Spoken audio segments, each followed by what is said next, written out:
7 years in League One. Cutting the Imps. They've conquered all the League One, haven't they? They're never going to stop. From Wigan down to Plymouth, they've won the flipping lot. They've had 7 years in League One. They thought it never ends. Let's go with we. We are Lincoln City. And we're going up again. Ale, ale, ale. Ale, ale, ale. Come on. Game! Jake. Another one! Hello, everybody. How are we? Up the Imps. Correct. Up the Imps. Hello, lads and ladies, and welcome back to this impartial League One live show. 24 teams we'll be talking about tonight, where you'll get impartiality throughout. You won't get any bias from... Can I also just clarify, Dick Tong is the Lincoln City fan here. I did get a bit worried yesterday when someone said to me at the football about Lincoln doing well, and I used the word, it's what we do, and I was like... I said it straight away, and I was like, "Oh God, how are you, mate? How was your weekend?" It was a case of nearly not making it to the game, I've heard. Yeah, I've had one hell of a weekend, Nappers. I can't lie to you. It's been topsy turvy. Yeah, I missed kickoff yesterday because I was being ill. Yeah, I was violently ill before the game. I sat down. We won a corner. I got up. I went, I'm going back. Screw it. I'm going back. We might win. And as I'm walking down towards the ground, you know the song that teams sing nowadays when they score? Da, da, da, da. I heard that and I was thinking, oh God, it's quite quiet. And Stockport have brought like 1,000 people. That could easily be 1,000 people singing it. And I thought, oh, they were 1-0 down. But then I checked Sofa score and it was Peanut scoring a goal. New contract, new goal. And then, the afternoon was good. Obviously, it's what we do in it. We just win games of football in League One. We don't lose. Q was losing on Tuesday night and bottling the league title and promotion, probably. Never mind. Then I had a good afternoon. Very nice afternoon. Went for a nice coffee, chill out, and then ended up at home. And then, today's been quite good. Obviously, it's Mother's Day. I haven't seen my mum today. She's been travelling back from Newcastle. She's not feeling very well. So get well soon, Mother. But yeah, it's just been nice. I've been to see both the grandparents. One's grave and one I've seen her in the flesh. So yeah, it's nice. It was a good weekend, mate. How was your weekend? Yeah, first off, happy Mother's Day to all mothers out there celebrating, especially my own. And our football mums as well. And our football mums too, the most important person, in ever. Can't wait to see her next weekend. It was all right. You went for an early running session Saturday morning. Went to the game. It was a very drab game of football. Pete Wild type of away performance. Look, they've lost 10 out of 11. They needed to stop the rot. They came with a plan of trying to get a point. They got it. And people go, it's a point, isn't it? Well, my argument is a point towards what? It sounds negative, but what's it going towards? It's not going towards anything, is it? And look, we're very fortunate to be in the position we are. There's clubs bigger and mightier than us, with bigger budgets than us, that are, further down the league table than Fleetwood Town right now. So, yeah, it does feel like deja vu again of last year. 14th is our spiritual home. But also, from the 70, 75 minutes that I watched yesterday, from the first, 38 minutes of the game and the last 38 minutes of the game, it was all right. I've just missed the 16 minutes in between. It was all right. Other than that, I was so glad to get away. The best thing I think that happened was the final whistle. So one of those. Let's say hello to people in the chat. Exeter are looking vulnerable. They could easily take Blackpool's place. Yes, we'll be discussing it tonight. They're going up as champions. Good evening, everyone. Hope you're all well. And there's big first Mother's Day to Helen. Oh yes, absolutely, yes. House bells. Love you. Absolutely. So I believe that it's gone up from 2 to 3 people in the Susan household this week. She's not pregnant. She's not had a kid, but for a week. So hopefully you're all's well in your house. We can't be giving Erin a shout out. Like, how's Erin managed to get? She's on crutches. How's she managed to get a shout out? She'll be hitting you with a crutches. I will no doubt get hit on Tuesday. Absolutely. It's all happening, JK. Matching cardigans. This is a quarters, mate. Can I just say? I came in the studio looking like this, right? I came looking like Matt Sadler, didn't I? Wembley. Devilishly handsome. I know what you're thinking. And Napper's own. He got the quarter zip out. It's a good theme of the weekend. The quarter zip. I wore a quarter zip yesterday. And Napper's went, oh, hold on, I'll change. So Napper's has got changed, and now he's copying me. Hi, lad. Worry about the show for next season. Thank you very much, mate, for joining your donation. Appreciate it. 7 years in League One, we thought we never end. Well, we will be talking about it. So keep your comments coming, and if you could drop us a like on the show, that'd be massively appreciated. Let's see how many likes we can smash tonight. And if you could subscribe, that'd be greatly appreciated.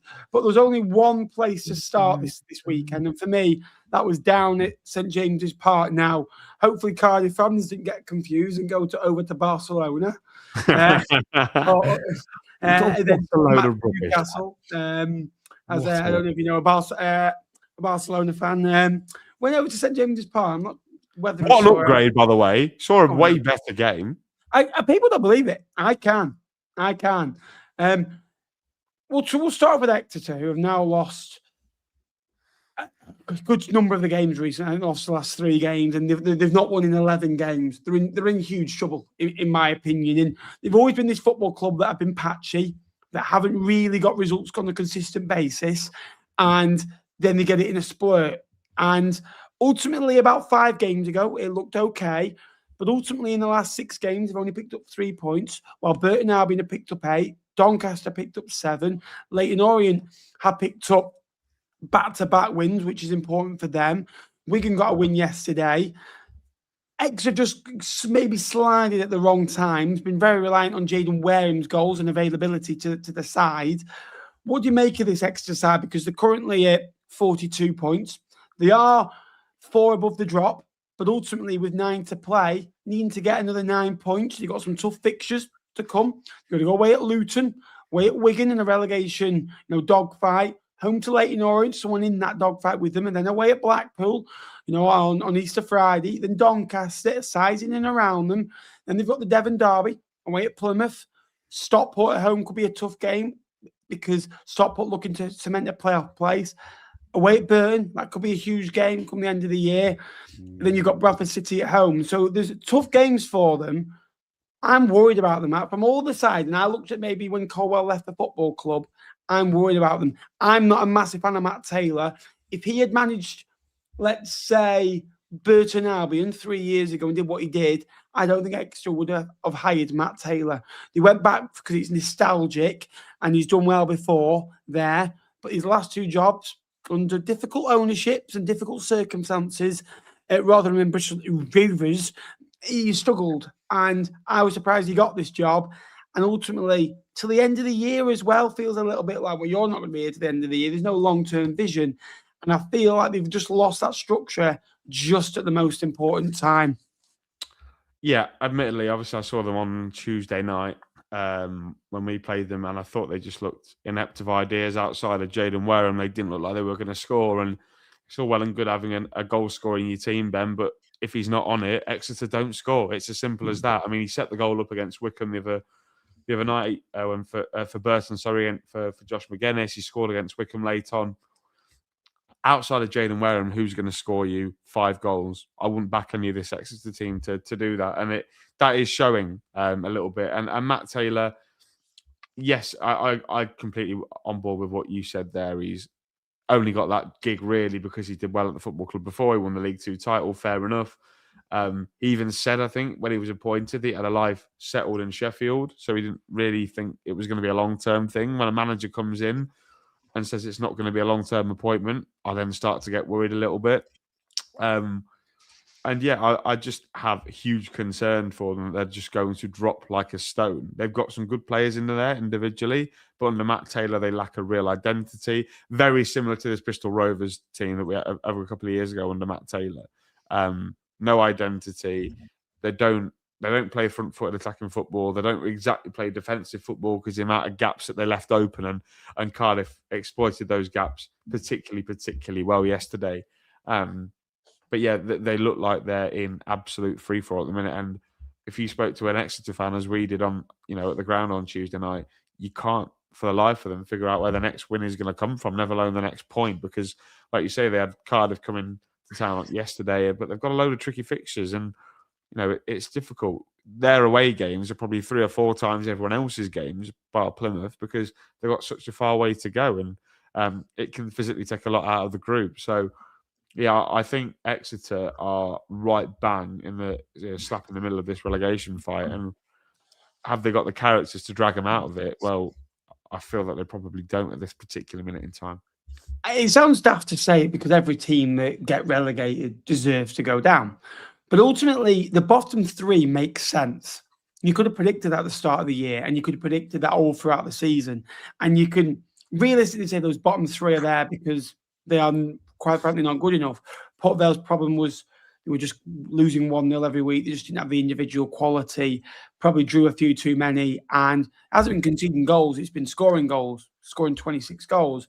Northampton's issue has been scoring goals, but now conceding goals and just having the quality to win a game. And they've won 1 in the last 17. Look at Rotherham. They've been poor all year, and I think I'd say 70, 80% of people put Rotherham United in their bottom 4s. That last spot, and I'm not just saying it because who's in it, doesn't make sense to me, and it hasn't. I look through it and I go through it when I'm predicting it. You said Blackpool. Like normally with a relegation spot, you're normally convinced. I'm not convinced on Blackpool. I just think with the game, they've got Port Vale, they've got Burton, Exeter to come at their home stadium. With Wigan, I always thought with Colwell, with Joe Taylor, with Murray, with the players that they've got enough quality to get out of that bottom 4. And ultimately, they've won 3 of 6 and got 10 points from a possible 18. Lost 2 games, 1 to Stockport, 1 to Plymouth. Leyton Orient, it almost felt like finalists last year. You're not going to go down. Doncaster, nah, not for me. Burton are 16th, and I think Burton are rightfully 16th because I think they're a good side. Generally, I think they're good at the basics, and they've got a spirit that no one else in that bottom area has. Mansfield has always felt a little bit away, and Wimbledon were maybe the other one that felt like they went on a great run and have been brilliant for the last 6 weeks. It's Exeter that makes sense because Exeter are probably the 4th worst team now out of all those teams. They don't have that individual quality, and they are now conceding goals at home, whereas before, I think they'd won something like 7 of their 8 home games to 0, and they were keeping clean sheets, and they were giving themselves I think they beat Luton New Year's Day 1-0. The only one they didn't keep clean sheet was 4-1 against Blackpool. So it felt like they could consistently get wins at home under Caldwell. Then what's happened now is they've started conceding games at home. 4, at home to Rotherham. The 3-3 away at Peterborough. I branched or went. It's a bit of a worry that for me because yes, they've got a 3-3 draw, but if Exeter scoring 3 goals, you've got to go and win the game because you're not going to score. How many times are Exeter going to score 3+ goals in the game? Maybe 5 or 6 times a season. If you're going to predict it. So it's about finding a win when you're scoring goals. They've conceded 4 here to Cardiff, 1 to Lincoln, could have been a couple more to be fair. They got hammered 5 to Bolton. So there's things happening there, and that is my worry. But take nothing away from the breathtaking performance yet again from Cardiff. And if you were to look at the touches maps and the shot maps, Cardiff were sensational to a man. And I said it the other day, Cardiff fans have just got a little bit prickly and a little bit agitated. They'd won 1 in 4, right? All that had happened, they lost to Lincoln. Forget the Barnes result. They beat Lincoln and they got a point away because they went through that stage earlier, maybe December, January time, where they'd win at home and they'd draw away. It's 2 points a game. If you do that across the season, you'll get promoted. More times than not, Sheffield Wednesday learned that the hard way. They got 96 points and didn't go up. That's the best League One season I think I've seen personally. But going back to this season, they've just gone through a bit of a bump. And it happens every season in League One, League Two especially. It happens. And it's how you get through those bumps. And I must say, Cardiff, every time they've had a bad result, a dodgy result. They've not been bad for long. It's been maybe 2 games max, but then they sort themselves out and find 2 or 3 wins. For example, Cardiff have played 37 games. Their first 12, they won 8, they drew 2, they lost 2. They got 26 points. Their next 12, they won 8, they drew 2, they lost 2. Very consistent. Their last 13, they've not been quite as good. They've won 7, but they've drawn 3, they've lost 2. They've taken 24 points. That is still very consistent. They've just had a bit of a bump recently, a point away at Oakwell, lost to Lincoln, lost away at Plymouth, but that can happen in a season. It's how you turn back.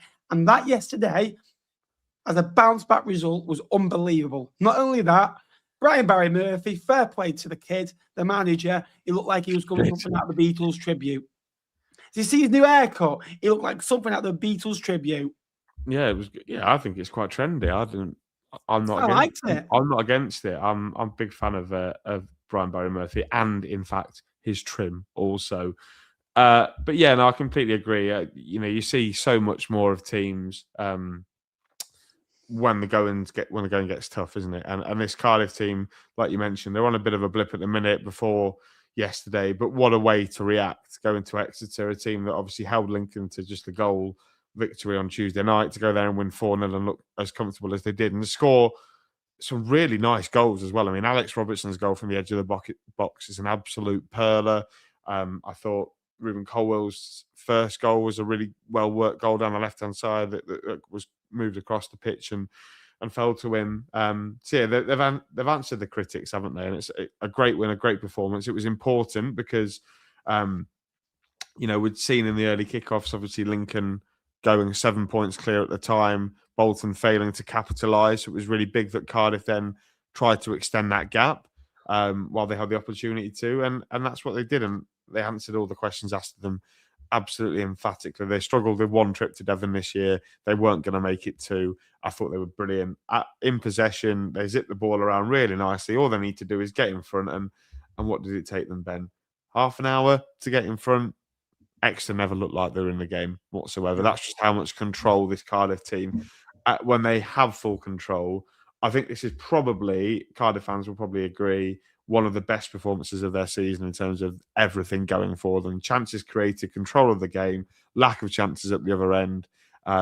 Just a great afternoon's work for Cardiff, and a sold-out away end, which is, whilst it's still fairly close, it's still a very good turnout to take to Exeter. So fair play to all the Bluebirds. A great win for them. Anyone who travels to watch their team home, away, every game or just some games is a proper supporter, and deserve humongous credit for that. And it was a great support yesterday. Some of the goals were breathtaking. The 2 were well worked. The first 2 were well worked, just crossing into the box. And the way they move it and they penetrate teams and they just pin teams in, they bully you and they frustrate you. And they've been a real great acquisition to this division. Have they been the funnest? No, they haven't. Have they been the greatest to watch? No. But ultimately, they have their way, and their way is so effective and so great to watch for some people. I just think that people think, oh, well, because how easy they've had it. They've not really, like with Lincoln, you feel like you come away from games thinking, unbelievable for the situation there. And with Cardiff, it's felt like they've always been a step above everyone they've been playing when they've won. And although if they only won 1-0 or 2-0, they've been great. And look, no team has scored more goals now than Cardiff City. 73 goals. I think it's really possible that they can go and break 100. I really do. Away from home, second best away from in the division. They've won 9 out of 19. They needed to reset when they came down to this division, and they've done just that. They've been effective, and they play with youth. They play with, enthusiasm. They've got good players at that football club. I really like Wintle. I think he's outstanding. Alex Robertson for me was outstanding at Portsmouth. Yes, it was, 5 or 6 years ago now, but I think he scored one of the best goals I've seen at Highbury in recent times, where 18 yards out, he's just bounced off the top of the bar and gone in. Frank Lampard style at the World Cup. It was just he's just an unbelievable talent. And I think when he left Portsmouth that season, went back to Millwall, it just unfolded a little bit for Portsmouth, and they struggled to adapt. Is some player, and to have them 2 in the same team, and then you're not mentioning the likes of Tanner, Colwell, Ashville, Kellyman, Salets, who's been out the team. I think Callum Robinson's been a big play for them this year in moments. He scored the win, and was it Stevenage away? 9th of December. He scored some big important goals for them. They've been more of an off the bench type of player. You've got Callum Chambers who's been outstanding. And every player has played their part. Perry and G been great at this level with Crew before. I think Gabe Osho has been the only player not to score this season, and I would really like it if there's an opportunity in a game where the 2 or 3-0 up and there's a penalty kick, he can take it, because I feel like they have been a complete team and they've deserved every bit of plaudits. Talk about every bit of plaudits. Lincoln City 3, Stockport 1. We'll start off with Stockport, who I've been a bit worried about for a while now. Since the 7th of February included now, we're talking now 5 weeks now of sustained poorness from County, which we don't come to expect. We expect consistency. And for a good number of 30 games, they were a team that every 4 games they would win 2, they would draw 1, and they would lose 1. And I think even up to 32 games, they'd won 16, they drew 8, they've lost 8. In their last 6, they've only won 1. They've drawn 1 and they've lost 4. I watched them at Port Vale on the telly, and I remember they were breathtaking that night. They were really, really good. In their last 21 games, which I think is a very good sample size, we're looking at Lincoln's 20-game unbeaten run. So that's a big sample this season. We're talking nearly 50% here. They've won 8, they've lost 9, they've drawn 4. So they've lost nearly 50% of the games. Now, that for me is a worry. It's almost felt all season that County haven't really been at their vintage best. What's been missing, you think? Because they've already lost 2 more than they did at this point in the whole of last season. There's just something that's changed. Is it expectation? Is it just they've come off the gas a little bit? But ultimately, I genuinely think, heart and heart, the best thing that could have happened to them is them drop outside those playoff places, because I think they got comfortable, naive, thinking, well, we're not getting top 2, but the gap between us and 7th and 8th is big and we're better. Now that's a big wake-up call. Yes, there's games in hand, but maybe a big wake-up call that Dave Challoner's side needed. Yeah, I think the answer is relatively straightforward when it comes to what's missing for Stockport. Look at that team last year, so consistent across the entire board. You knew everyone was in their positions. This year, I feel like Stockport have chopped and changed far too regularly for my liking. And the area which I'd like to probably call out more than most is probably in midfield. I think they've struggled to find. I think they probably struggled to find a partner for Ollie Norwood, because last year they had Lewis Bate. Lewis Bate was outstanding. He's obviously had an injury at the start of the season and has struggled to come back. They've played Odin Bailey's played in there. I know Callum Connolly's had a go. They've played Callum Camps. They've played a number of players. Ben Osborne has had a go in there as well. And when you're chopping and changing your team, Ben, it doesn't help. And I agree with you. This is a bit of a wake up call for Stockport now. They're out the top 7, outside the top 6, where they would have expected to finish. They, as recently as when I went to Burton, they were a slight hope of finishing in that top 2. They're now 24 points behind Lincoln, which is one hell of a gap as it speaks. An 8-game swing. Well, we've only got 9 games left, so nearly goal difference as well. Nearly impossible for Stockport to finish above us. But yeah, I don't know. Just I thought actually, Ben, yesterday, I thought Stockport were quite good. I thought they were probably, and I know there's a lot of Lincoln fans in here, and I don't want to get any stick. I thought Stockport were probably good value for a point yesterday. I thought Wheeler were jaded, and we can come on to our performance because it wasn't as good as what we've had in recent weeks. I thought certainly from the minute we scored, maybe 5 minutes after through to all the way when they had their goal, and maybe 10 minutes after that, they were very, very good. They moved the ball around nicely. They had a lot of the ball, yes. They didn't create a huge amount of chances. There was a good save from George. There was one from Jack Diamond that he volleyed out wide. There was the header that he scored. They had a couple of near moments, I think. The one from Ollie Norwood that went over the bar. Yeah, I thought Stockport were good yesterday, and I thought they looked every inch a team that would finish in the top 6. That I was really impressed with them, way more impressed than I was when I saw them a couple of weeks ago. So, yeah, it answers your question. I think the answer is the midfield, the lack of consistency in midfield. But I think they've got enough quality players like that. Sidibe, I thought it was unbelievable. I thought it was very, very good. They bring Tanto Alafe on. The things that they can do off the bench. They brought Jack Diamond on. They brought Fiorini on. They left Bate on the bench, etc. They've got the quality enough squad, I think, to to get there. And like you say, this could be a real good wake-up call for them. It could come right at a good time as well, because they've got, 11 games left? Have they got 11 games left or 10 games left? They've got 11 games left. And a Wembley final. And a Wembley final. You could say that maybe has distracted them a little bit without trying to do them a discredit. But yeah, I thought they were good yesterday. I thought they probably, when you're at the top of the league, things go for you. And that's what happened to them yesterday. And I think Stockport were on the wrong end of that. Yeah, I agree. Stockport are a good side. Look, they've got good players and they spent cash, serious cash, on wages, certainly.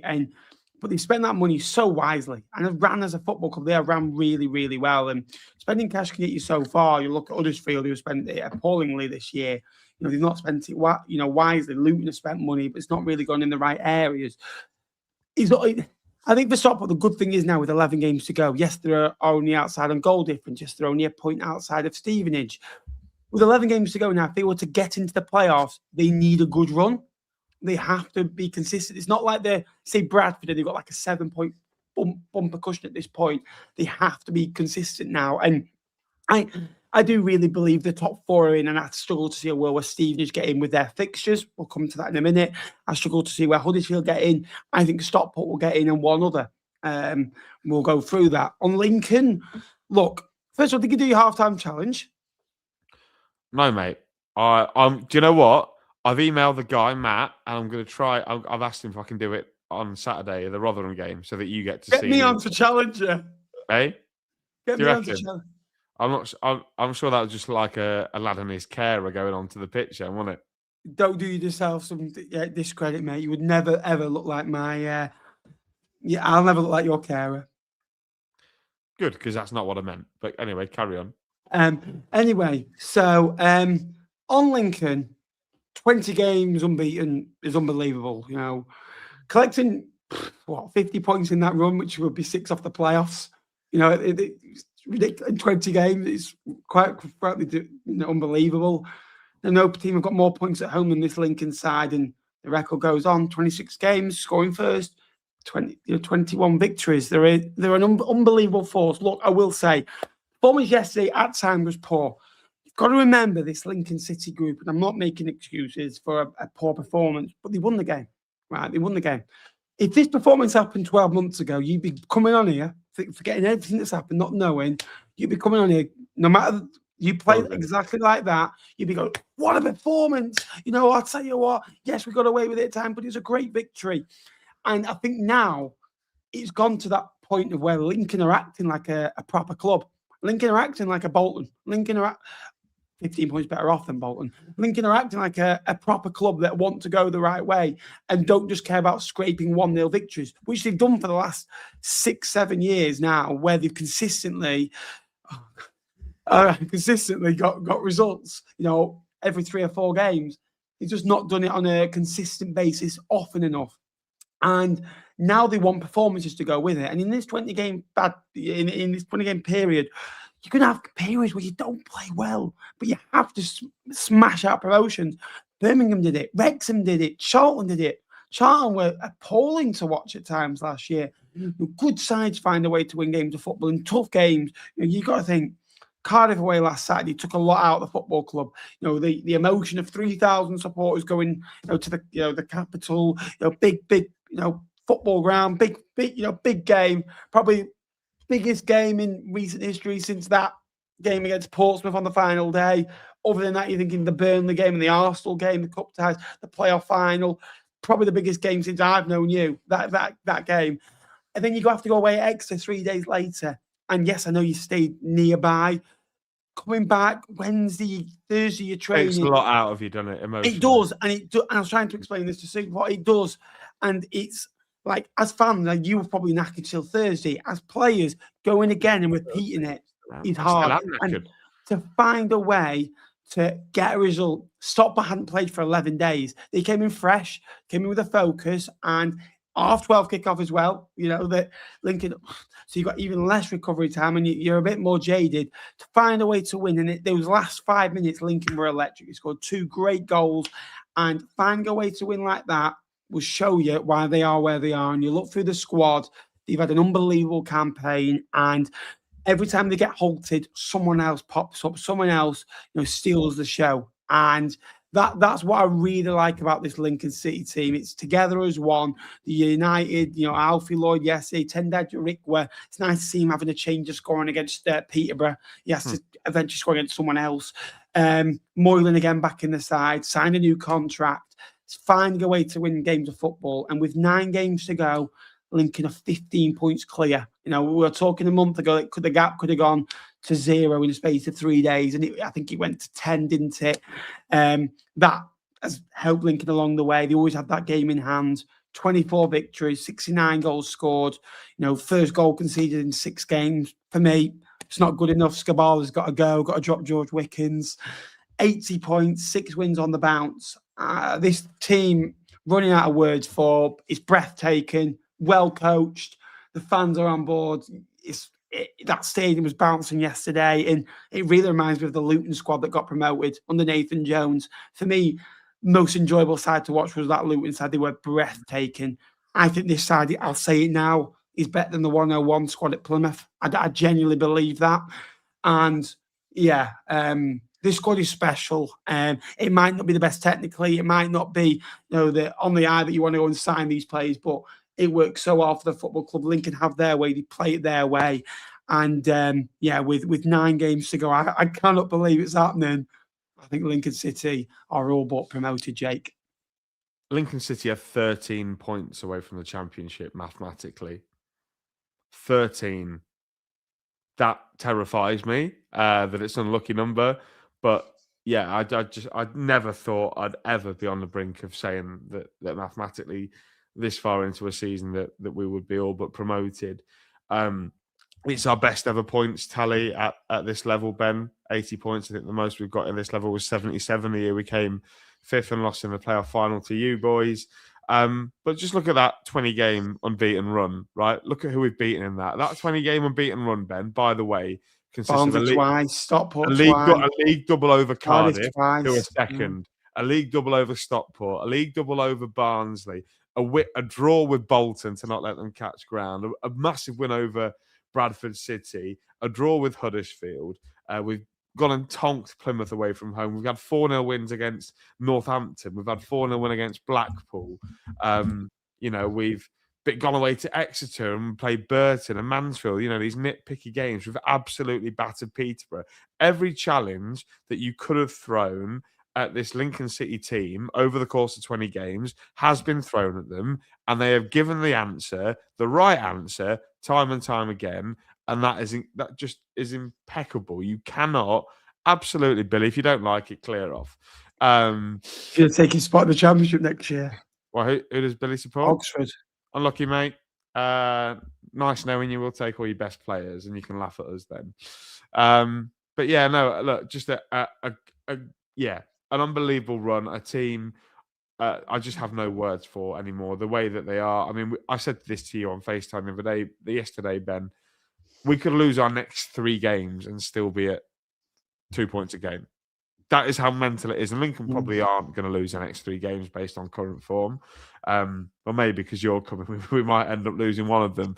But take the boy out of Fleetwood. You can't take Fleetwood out the boy. Yeah, but this year, Ben, it's worked in our team's favour because I came to Fleetwood and you won. So hopefully, win that, won't it? Yeah, hopefully it's not going to be that dramatic. What was it you said to me after I was buzzing after we came back and won? Well done, mate. Beat a pub team. And in fairness, Rotherham are probably going to be in your league next year, so you could probably say the same to me on Saturday if we do that. Yeah, just you kept up to date with League Two. Hey? You kept up to date with League Two. Yeah, I watch it all the time, mate. I watch it whenever it's on a Thursday night and I've got nothing else to do.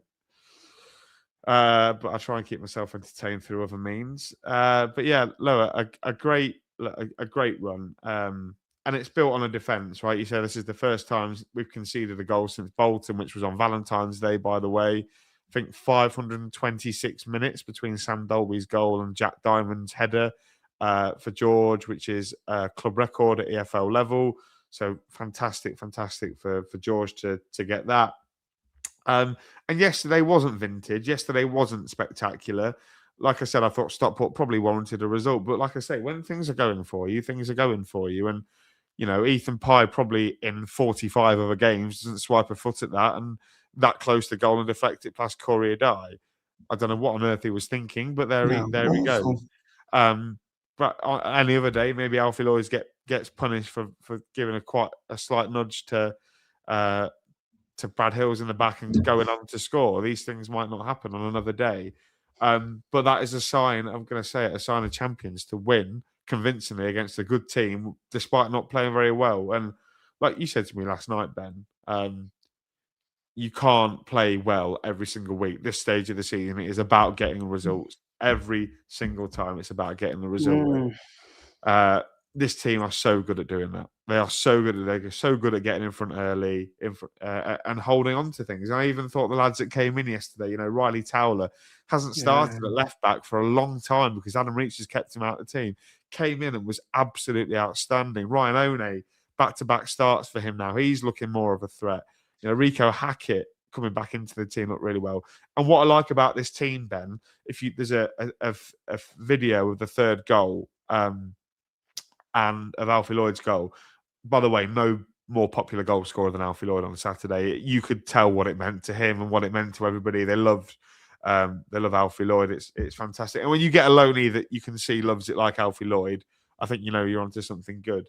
But like the bench, even celebration, the goal, the third goal, everyone just looks together, and it feels special. Nappers, it feels like a really special team. It reminds me of that 16-17 team that went on and achieved history, and this Lincoln team are set to go and do the same thing. And I cannot believe it. Like I can't help but pinch myself. Like this weekend, especially, I just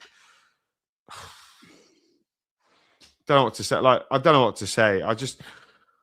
I can't believe it. I'm in awe. Honestly, mate, when Lincoln score, I've got notification on the job lot. I just smile, and I'm so happy for you, mate. Like genuinely, I know what it means to you, and I know what it means to the city. And I've been 3-4 times a year to Lincoln. The aim is, I can get to the championship. And I'll be honest with you, I've never believed it. I just thought they were missing something. I knew they were well run, and I just thought they were maybe missing £1 million in the budget. I've always thought they were 20%, just a bit short, but they could compete.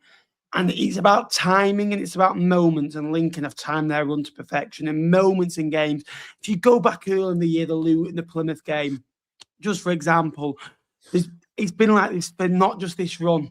There was moments where Lincoln would get the first goal, get the second goal, and see it out. They were just hitting a bit of a bump now and again, but this team is special. If I had to ask you one final question, Jay, sum up this team in one word, what would you sum it up as?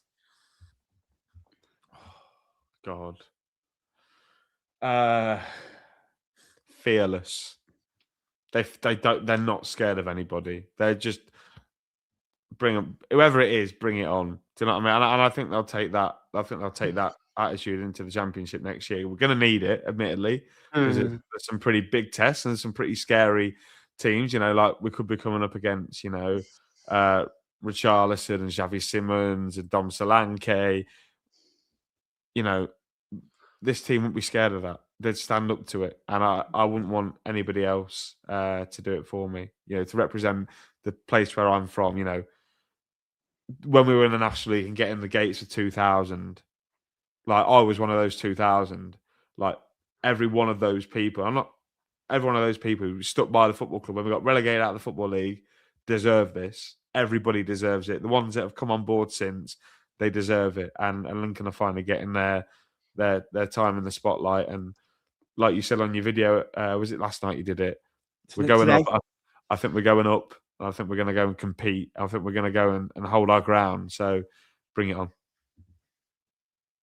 Correct. Believe, peeps. Believe. And Nappers, you're going to believe next week, aren't you? I think we could literally have one hand on promotion by the time the full-time whistle goes next Saturday. I think we could be one game away next Saturday. Get me there on the 28th.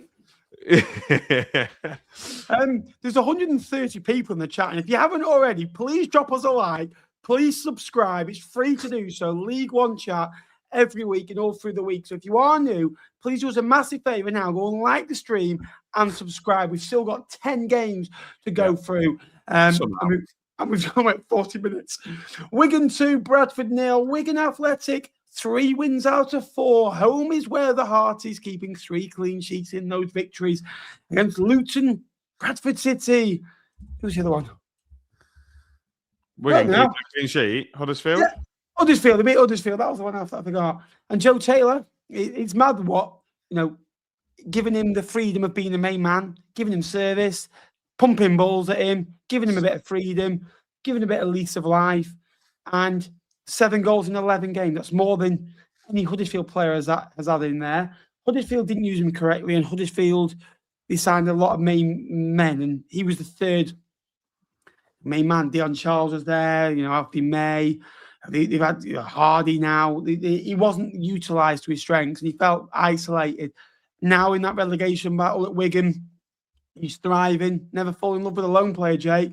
They're doing just that. 3 clean sheets under Colwell, 10 points collected, only 2 defeats. Things are moving in the right direction. Yeah, I mean, it's a surprise to absolutely nobody that when you play Joe Taylor at League One level and fit the system around him, he scores goals. Who could have told you that, Huddersfield Town, eh? If only you went back to your roots and had a look at where you signed him from, maybe you would have utilised him. And fair play to Wigan, probably 2 years ago, they would have been very fortunate to have a player like Joe Taylor on their books. But here they are. And that second goal, just to me, epitomises what Joe Taylor's all about. Get him running for a manager.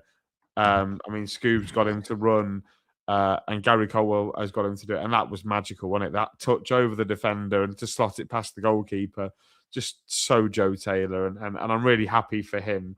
And I'm really happy for Wigan and our good mate Charlie Keegan, because that felt like a big win for Wigan yesterday. That felt a little bit like a season-changing win for Wigan. Not only did it get them out of the bottom 4, they're now 3 points out of that bottom 4 with a game in hand over Blackpool as well. Gary Colwell, we said it, didn't we, when they appointed him, that he'd come in and do the short-term stuff very, very well. I had no doubt about that. Making them strong at home. You draw correlations to his Exeter team when they first came into the league. So good at SJP. Now Wigan are so good at the Brick Community Stadium.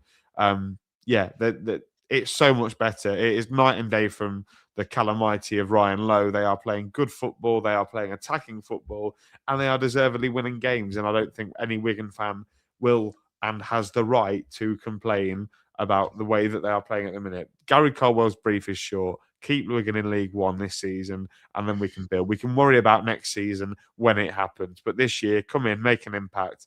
And I think he has. I think if he keeps Wigan up, Ben, he's up there for contender for potential manager of the year, really, because they were down, they were out. They weren't million miles away, but they looked dead on the feet. I think they looked dead on the feet, and maybe you transfer over what you did at Exeter as well. Yeah, absolutely, because you had them comfy mid-table, the lowest budgeted team in the league. I think if you're putting him in, you're sure on him in 4th, aren't you? For me, yeah. But I'm still saying it's probably one of the best jobs out of any manager in League One has done this season. So, yeah, really, really. Yeah. I don't think he would have done as if Gary Colwell keeps Wigan up. I think he's done a better job than Gary Pelletier. Right, okay. If you include everything that he did for Exeter, getting them up to 12. Yeah, I just think they're getting ignored because of the size of them. And Gary Bellier's not this out there guy. He's just ordinary. It was Gary Colwell, really, if you think about it. Yeah, I like Colwell, but I think Gary. They're very similar. Gary Bellier, the job he's done at Burton yet again is unbelievable. They're Ian Everett, the job he's doing.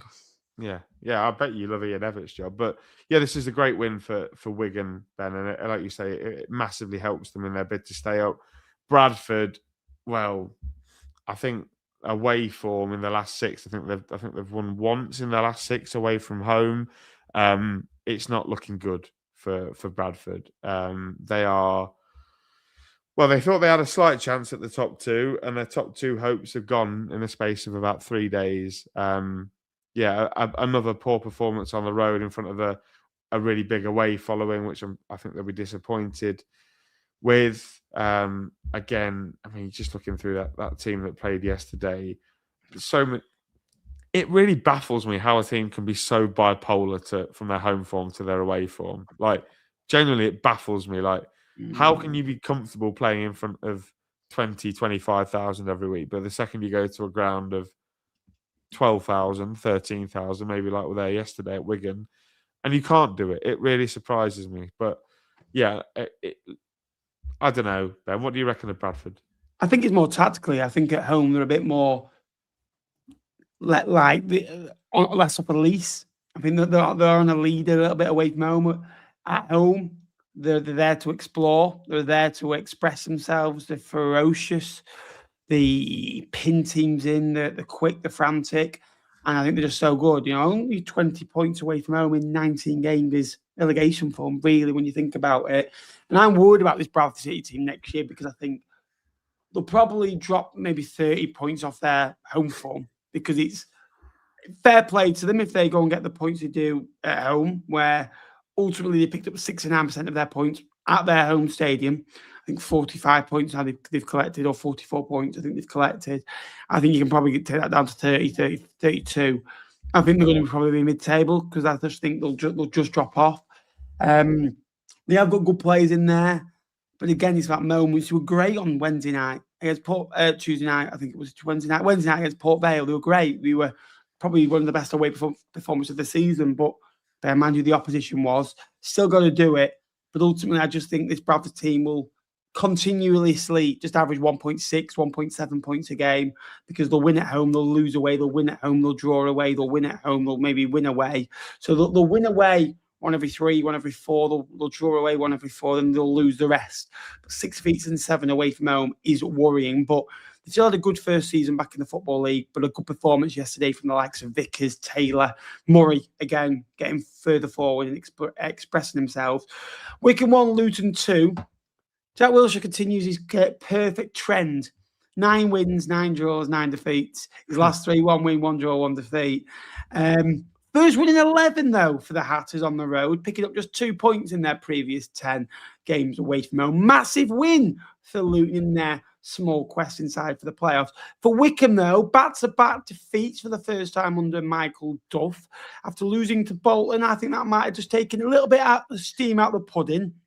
I think they were 2-0 up and they were cruising, and with 15 minutes to go, they ran out of legs a little bit. And I think you can see maybe a tiring side there.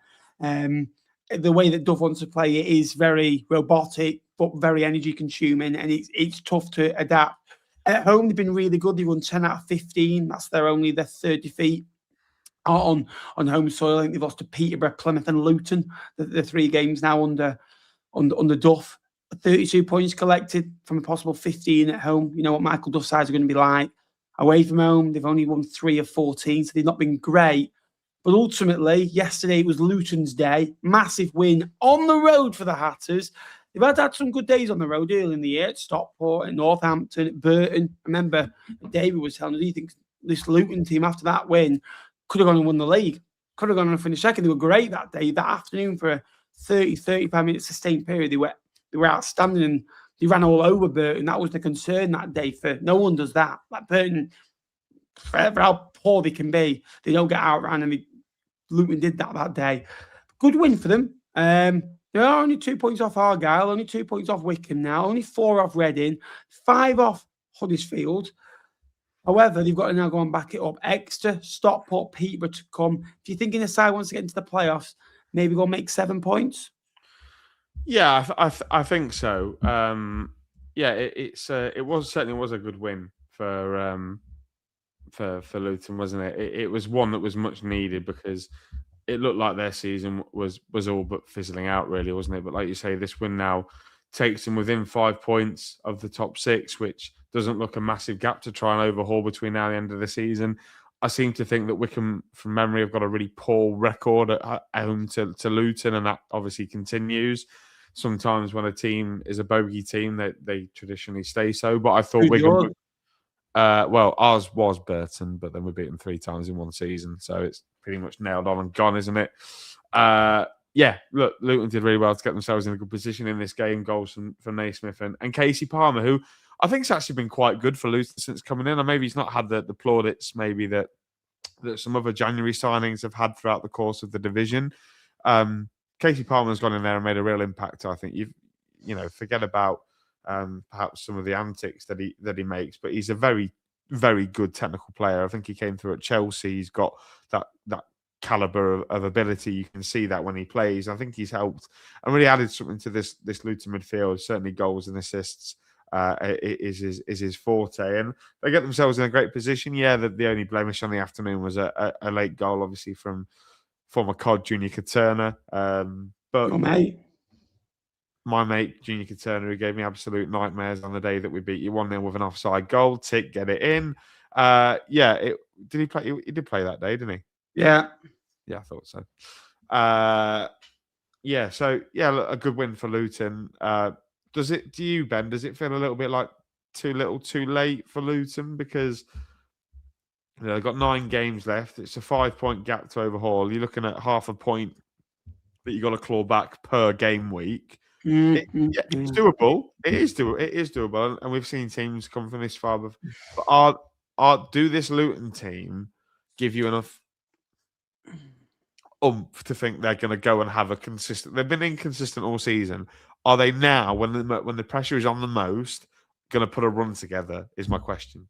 Good question. I'll tell you what, someone would believe you've been doing these shows for 4 or 5 years. It's crazy, isn't it, that you've started to come out with some good stuff. It's taken a while. But ultimately, I don't look at it like that. How I look at it, and relegation battles, and this will probably upset a few, we're saying 50, 51 points to stay up this year. I think 51 will be the number that will keep you in League One. So for me, it is a race to 51 points in that regard. So I look at it, for example, Burton now, they need another 8 points from 9 games. I think it will happen. So anyone that's not really near 51, so anywhere from Barnsley is still in it for me until they hit 51 points. I got told off at Fleetwood last week because I went after the Crew win. I put something on like, oh, we're safe now. We're well safe. It's February. I went, yes, but you could go on this awful run and you never know. So I now look at it for the playoffs, for example. I think 73 will definitely cement you a place. I think you could do it with 72, to be fair. All Luton are going to get 21 points from a possible 27. Let's be honest about it. Are they going to go and win 7 out of 9? I don't think so. So ultimately, I think Luton will fall up short.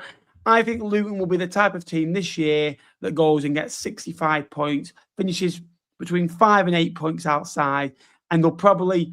I'll say one thing, they'll match what the team that finishes 6th in the last 8 or 9 games. They'll all be a point either side of it. I think they can act like a playoff side, but I think ultimately they can act like it for 9 games, but they've just lost too much ground in the last 37 games of football. Yeah, I completely agree. It's they've got no one to blame but themselves, have they? How many times have this Luton team been in good positions and shot themselves in the foot, right? It's just what they do. And the change of manager hasn't helped, really. It's been a bit of a nightmare for them, in all honesty. And yeah, I mean, there's not a lot more to say about Luton. They are inconsistent, but still somehow have an outside shot of the playoffs, which tells you exactly where this league is. It's super competitive. And even though you're really maybe not picking up points that are consistent. I mean, Stevenage won 3 and 19, and now they're 5th. It's absolutely mental. So it just shows... Again, it's moments and periods, not just in games. I'm a big believer of every game is a period game, right? You go into it and you got a big chance to win a game of football, but a big chance to lose it. And if you look after your moments in games, you'll win. And then you think about taking momentum. Stevenage are a momentum team. They got 25 points from the first 10, then struggled for the next 19. And ultimately, in the last 10 games, they've won 6, but they've lost 4. That, for me, is good.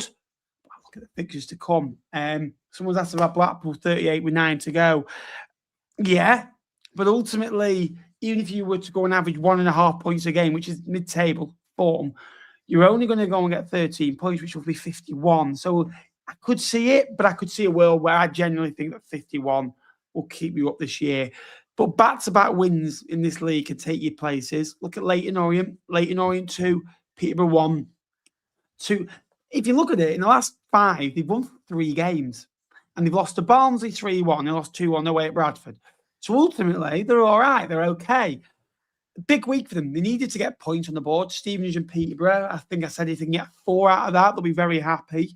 Richie Wellens seems a little bit more calm. He seems a bit more reserved, less shouty, less demands on playing. I think he knows he's realised he's in a relegation battle. And like all good managers do, he's maybe negotiated with it a little bit, his principles, just for short term, for long-term success. I think is it 3 years now he's been in charge of, 4 years I think he's been in charge of the football club now. And what a job, year on year, promoted, mid-table, playoffs. This year they've hit a bit of a lull, but it happens. It does. You have a down season. Peterborough know that more than one. Lincoln have had a fair few of them. Bolton have had one last year. It's about how you react to this now. And if Leyton can stay up and bounce back next year and try and aim for that top 10, top 12, I think they'll be okay. But back-to-back wins over a Peterborough side that's struggling at this moment in time. Yeah, it was massive, wasn't it? A win. Yeah, we spoke about that win last week away at. Well, they've won a couple recently, haven't they? They won at Northampton, and obviously again yesterday. It's starting to feel big, isn't it, for Leyton Orient? And at this time of the season, it was sort of this time of the season where they really put their foot on the accelerator from memory, to go and really have a run at the top 6. It could be equally pivotal that they put their foot on the gas now and accelerate away from that bottom 4, while they've got the opportunity. Obviously, a game in hand and 4 points clear. We're talking about it could be 7 points clear of the bottom 4.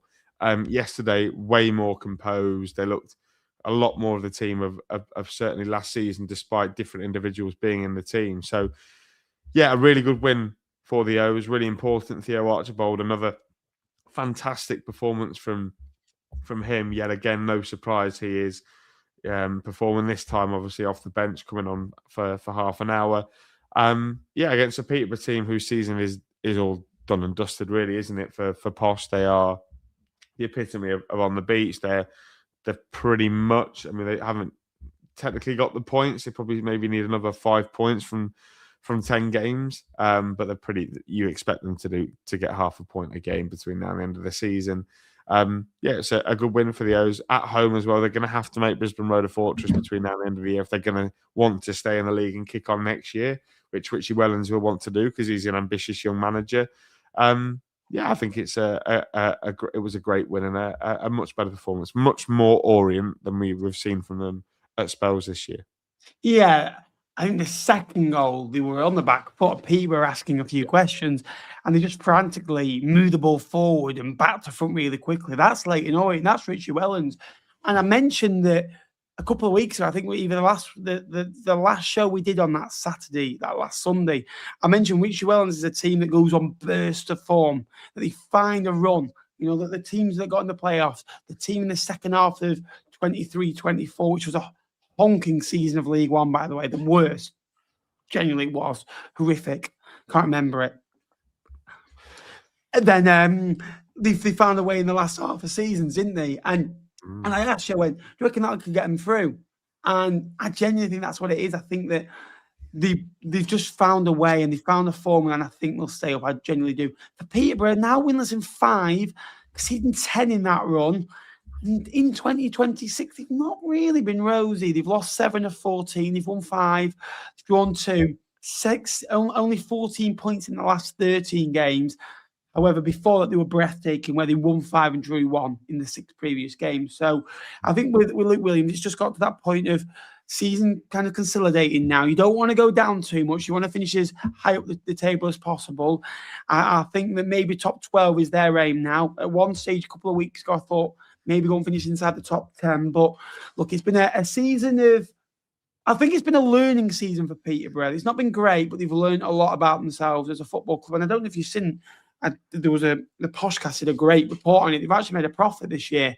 They were talking about, and that's not just player sales, and it just shows you that you get frustrated at Peterborough. They get frustrated at the ball, but they are very well switched on, and you could have it a lot worse.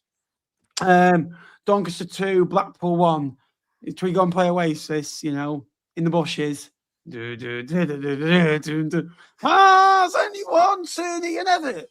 Bongo Belly, Lungfield Bear. No. In all seriousness. Can't do it. Has anyone seen for the club you support now? Yeah, exactly. I'll tell you what, I'll start you on Doncaster. Great result for Doncaster, who they've been really decent over the last kind of, couple of months. They've been a lot better, haven't they? Owen Bailey's 12th goal of the season, only 10 players have scored more than him in the league, and Akiwa Delican's first goal since returning to the football club. Big win for them. Massive win for them. But I think there's always been internal belief, Ben, between me and you that Doncaster are, when they're at their best, they are probably the best of the bottom 8. I still would believe that. They are, when they turn it on and play the way Grant McCann wants them to play, they are very good. A word of recognition we probably should give. I've been informed by my good friend Ben Smith, who's a Doncaster fan. Robbie Gotts yesterday was absolutely unplayable. He was fantastic. Set both goals up.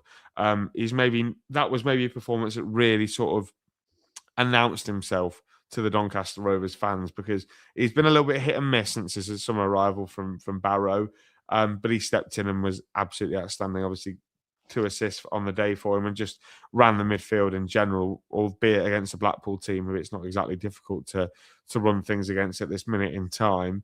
A really good home win for Doncaster. They are comfortably a good League One outfit, I think, this year. They've had obviously the defensive issues are something that I'm sure Grant McCann will look to rectify over the summer. I think it's important that they go and sign some League One ready players that aren't all 35.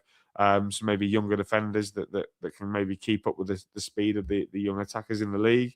But yeah, another good win, a really good win for Doncaster. And again, it sort of feels like they are in a similar boat, aren't they? Probably need another 10 points from 10 games, go at the same pace that you have been over the last couple, and Donny should stay up. And it's been a good season for Donny to stay up. I know Grant McCann was talking about, they're not here to make the numbers up. They want to go and compete and get in the playoffs. But 17th, 18th, 16th in that area would be a really good season for Doncaster, given what they were like when they were last in League One. So yeah, another important win at home form. Again, like we said for Leyton Orient, going to be pivotal between now and the end of the season. Yeah, I really like this Doncaster side. I think they're the best of the bottom 10. I genuinely do. I think they get themselves in good situations over and over again, and they're getting a bit unlucky over the period where they couldn't buy a win. And it happens when you are on these long unbeaten runs, you find ways to win. When you're on bad periods and you can't buy a win, you find reasons to don't win, and you don't look after the moments well enough. And I think Doncaster, if they can start looking after I genuinely think if Doncaster have a few additions, and I mean good additions, maybe 4 or 5 of them, and add real quality, keep McCann, start looking after the moments a lot better, and find a bit of continuity. And I know you could say that about every team in this division. There's no reason why this club can't get into the top 10, top 12 next year and really have a go. Because for me, they're a good team, they're good players. I genuinely believe that. And they were a mess last time they were in this league, and they've gone away. They spent a good number of years in League One. They've had League Two, they've had just over some heartbreak where they won 10 on the spin, and they drew to Gillingham in the last. So the last 11 games they went in flying. They won against Crewe away. I think it was 2-0. And then they lost in the reserve fixture at home at their home stadium. So I think the way they bounce back from everything they've been through as a football club is remarkable and shows you true courage. On Blackpool, I've got to be careful what I say, because everything I probably say about Blackpool gets twisted. Under Ian Evatt, I look at them and I think, right, I don't get what they want to try and do. And ultimately, Ian Evatt's done very well as a manager. First year at Barrow, consolidated. Next year, won the league. Jumped ship, went to Bolton, won the league and League Two.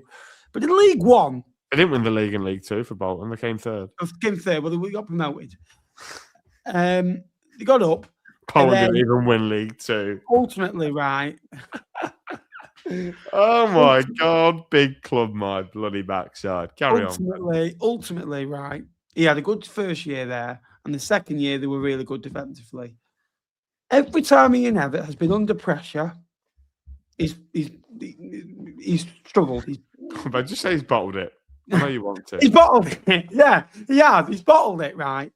And in a relegation battle, when there's huge pressure, I'm not sure. And when he came back, I was optimistic about the appointment. But if he hadn't played for Blackpool 200 times, would he have gone from being Bolton? I don't think so. So I think that bought him a little bit of time, and he won against Peterborough and Cardiff, and skunked up in the cup, and they were back. Blackpool were back. And ultimately, again, they struggled for a month after that. And then they beat Rotherham twice. They beat Wigan and they beat Rotherham. And I wasn't convinced, even in those wins. And I remember talking to some Blackpool fans, and there was talk about the playoffs, genuinely. And I was like, right, okay. And I looked at the squad, I thought, that's good enough to probably finish 15th, right? Start of the year, I had them a lot higher, granted. But ultimately, they're not cohesive enough. And in 2026, they've been shambolic. Like, they have been horrific this calendar year. They've won 2 games in 14 matches. Like, I think they've drawn the other 2, but they've lost 10 out of 14. This is a side that are banging trouble. That they play this 3-4-1-2 wokey stuff that doesn't work. He switched to back 4 at times, but I don't think he feels comfortable in doing that. They dropped Ashley Fletcher yesterday for reasons that it wasn't a game suited to him. Well, I'm not being funny. When you're in a relegation battle, you need your top goal scorer on the pitch at all times, in my opinion. That I don't care what you say. You need a presence, and you go in there without your top goal scorer in your team. That's 19 league, 20 league goals, 20 goals in all competitions now. You're asking for trouble. His interviews, he's looked dour, he's looked sour. Honeyman the other day did an interview, and I couldn't quite work out whether he was freezing because he was trembling like mad or he was upset, crying on the verge of tears. The squad looks broken. The squad looks broken. They are fragile. They are on their knees, and it doesn't look like they're responding to Ian Everett's messages. And I think the biggest concern for me, they brought Steve Thompson back in on Thursday. Now, Thompson is Tomo is a class bloke. He's always on BBC Radio Lancashire. He's a great summariser. He highlights the issues from like that. And he's a Blackpool lad. He's a legend at the football club. And he would still been there if there wasn't other issues there. But him coming back is the biggest issue for Ian Everett now. So as supporters, if Blackpool were to stay in that division now and they went on a decent run, Thompson comes back in, all it's going to be is Tomo effect. Ian Everett then looks fragile. Now, a few years ago, they had Neil Critchley, and they started appallingly. They had 16 points from 16 matches. They brought Colin Calderwood in, ex-Northampton, a very good coach. As soon as he came in, did really well. Then he left the club, and then Critchley started struggling again. And then all of a sudden, McCall came in to assist. And it was always the assistant manager that got Blackpool out of trouble. It was never the managers. I now just think that that's a bit of weakness there in Everett. And I'll be honest with you, Craney is a tough job he had at Fleetwood. I've never seen as a good assistant manager, if I'm honest with you. I think that was a poor choice from Ian Everett, if I'm honest with you. That he struggled at Bolton, he struggled now at Blackpool. I look at this Blackpool team with 9 games to go, and for the first time after yesterday, I think they're banging trouble. The owner wrote a letter today, and for the faults that have gone wrong at that football club, Simon Sadler is the right owner and custodian of the club. That he's made mistakes. Look, the letter, I think that he knows how to buy supporters and he knows how to buy time. I think that the letter said everything you want to hear from a supporter, and I think that he's probably timed it perfectly. Now all the fans are buzzing again and think they've got a huge chance. Well, nothing's changed, just there's been a letter. That's it. There's nothing changed on the pitch. If Blackpool do not get wins at home or get at least 4 points from their home games against Burton and Port Vale, I think they're in real trouble. I do think Blackpool will stay up, but ultimately they've been really poor. And Everett's had 25 games. He's picked up 30 points. Well, 6 of those came in the first 2. So in his last 23 games, he's only taken 24 points. That is pretty poor. This Blackpool side are poor, and people go, "Oh, you're loving seeing it." I'm not. I'm genuinely not loving seeing it. I'm not bitter and twisted like that. That's going to come on a platform like this and go, "Oh, I'm buzzing to getting relegated." I'm not like that. But ultimately, they're the second worst away team in the division, bar Rotherham. They've got 11 points. Blackpool have 12. They don't look well set up. They don't look well coached, and they look naive. They look soft. The keeper, don't get me started on. He couldn't catch a cold. Generally, he couldn't catch a cold. Genuinely, I'll listen to Mark Crossley talk in Preston last week, and he was talking about him getting called Jigsaw. That keeper, every time the ball comes into the box, he falls to pieces. He's awful on crosses. He was poor for a number of weeks. Then he goes through these patches where he's really good. I can't make my mind upon him.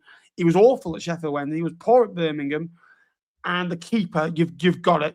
That has got to change for Blackpool next year. But ultimately, yesterday, they stanked the gap out. They had one shot on target. They're negative, they're poor, they're soft to watch. Other than that, they're okay. That was a very passionate chat about. It wasn't passionate. Just the truth, isn't it? I don't have a lot to add, to be honest. However, obviously, I saw Blackpool a couple of weeks ago, and obviously they capitulated, and they have done again since we saw them. Obviously, they capitulated away at Wimbledon in midweek on Wednesday, and again yesterday.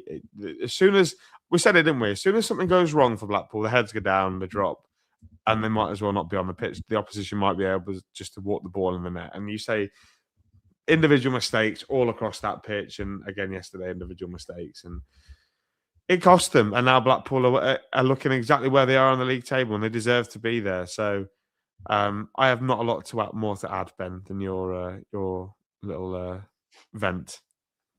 No, they're just poor. Horsell getting sent off yesterday, stupid idiocracy. It's not the first mistake he's made either. I watched the last 4-year deal, by the way, as well. I watched the last 10 minutes of the Wimbledon game, and I thought Blackpool going to get back in this and draw this 2-2. They lost, they conceded again. That's just weak mentally. And we'll go from my passion to yours. Northampton 0, Burton 2. Both your passions, aren't you? You love these clubs, don't you? Yeah. In the last 7 games, Burton are ranked 6th, mate, picking up 3 wins, 2 draws, and 2 defeats in the last 7 games. Burton have already matched last season's winning tally with 11 and 4 points short of just what they got last year. Jake Beasley's 13th goal of the season is almost as many as Kane Hemmings' in 15 and 2021, so he's the highest since then. Good win on the road against a Northampton side that have 8 points in 17 matches, 1 win, 5 draws, 11 defeats. It's all going a little bit wrong there, isn't it? They're struggling at this moment in time. First 20, they won 8, they lost 9, they drew 3 at 27 points. But since Christmas, they've just fallen off. No manager. I think League 2 awaits for Northampton. They're all going on a League 2 holiday. No more Bolton for a year or 2. Well, only a year, because we assume Bolton are going to mess it up again next year. So, Northampton going to get promoted? Yeah, Cobblers are coming straight back, mate. You know, it's just what they do at League 2 11. They just get themselves promoted. Unless Bristol Rovers are outscoring 7 goals again on the final day.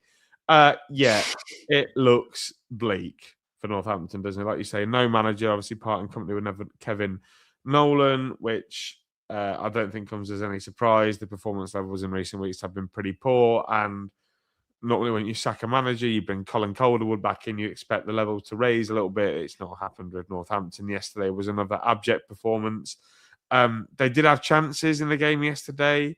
Obviously, they had they all came through Cam McGee, and he had one that hit the post. There was one that the keeper saved. He had one that was scrambled right about a yard in front of the line, which obviously ex-Jeasley would have scored.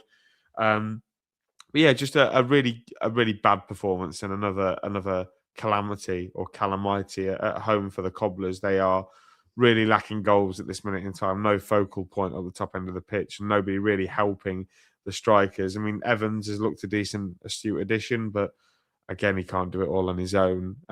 Whereas yesterday for Burton, I thought they were good, comfortable in that manner in which they won the game. Jake SG, they obviously scoring from 2 yards out. What are you laughing at? Ben Gill just commented on my YouTube short. What's he said?